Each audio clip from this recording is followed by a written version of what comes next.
Ever since the day that you went away, you've been sending flowers, flowers to me, flowers today, instead of sending flowers, come back to me and hold me in your arms again. Flowers, flowers to me, flowers today, instead of sending. Okay, so today's May 11th, and no, May 11th isn't anything super important. I really just was looking at the calendar and thinking, oh, wow, I graduated last year on May 7th. How did a whole year go by? Literally blows my mind. Anyway, so I was kind of thinking, like, I learned a lot in college, yes, but I learned a ton in this past year being out of school, a lot of practical, real life things. And no, I have not arrived by any means, and I'm still continuing to learn every day, but I want to share with you guys some of the things that I've learned since graduating. Hopefully, it'll help you guys kind of navigate some of the pitfalls that I might have fallen into along the way. When I graduated college, I thought for sure I was going to find a job right away. Like, I thought, you know what? My resume is wonderful and great, and I'm so wonderful and great. I was just surely expecting to find something right away. Yeah, but let me guess, it didn't quite work like that, did it? Yeah, absolutely not. Number one, I thought my resume was awesome. Nothing is more embarrassing than when you get your resume and then you look at it and then, well, let me guess, you had a spelling mistake, or a punctuation error, or you didn't format it the right way, or you spelled the place that you wanted to work wrong. That's a Sam move right there. Yeah, that's pretty much how that happened. But you know what? It's not the end of the world. Yes, it has happened to me. I hate to admit more than once I've caught a resume with a mistake on it, but if you are there and you catch it, it happens. Don't beat yourself up about it, okay? Everybody's done it. And sometimes the hiring manager might not even notice.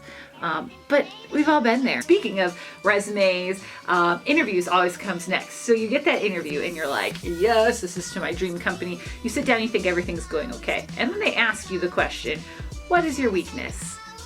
When they ask you that question, there's definitely a right way and a wrong way to answer that.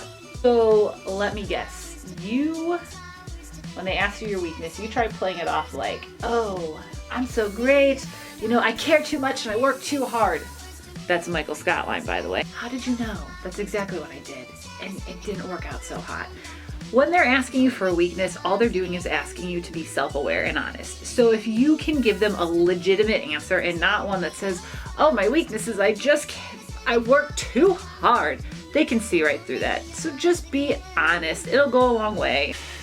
Okay, so you're probably like, all right, Sam, these tricks are like really good if I am getting called for an interview, but why am I not even getting like a phone call? I know for me, I've had to apply hundreds of places before I even get one phone call. Yeah, and when they call you, you have the stupidest voicemail. Like, you need to change that.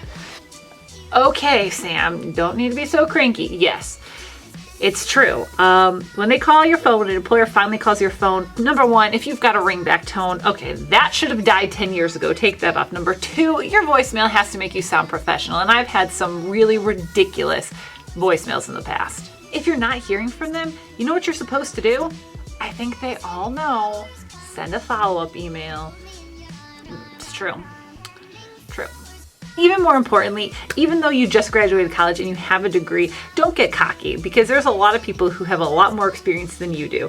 I know for me, that was huge. My ego went up about 100 points when really I had no reason for an inflated ego, because there's people in the field that I'm competing against who have been doing this career for a long time and have a ton of experience.